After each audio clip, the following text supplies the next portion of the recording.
इस वक्त मैं मौजूद हूँ सिरन वैली का बहुत ही खूबसूरत और पुरसकून पॉइंट है। ये डाडर में मैं मौजूद हूँ। ये एक तारीख़ी मकाम है, तारीख़ी इस लिहाज से कि यहाँ पे 1939 को यहाँ पे टीबी का हॉस्पिटल बना। ये बड़ा पुरसकून बुलंदो बाला, यहाँ पे चीड़ों के दरख्त हैं, साथ में इसके दरियाए सिरन है। ये बहुत ही खूबसूरत एक पॉइंट है।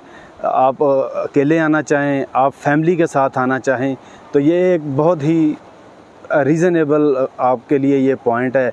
आप यहाँ पे कुछ देर रुक सकते हैं, कुकिंग कर सकते हैं। ये मेरा कैमरामैन आपको व्यू दिखाएगा। ये सारे बहुत ही खूबसूरत ये मकाम है सारा। ये कैमरामैन अभी आपको दिखाएगा ये खूबसूरत व्यू।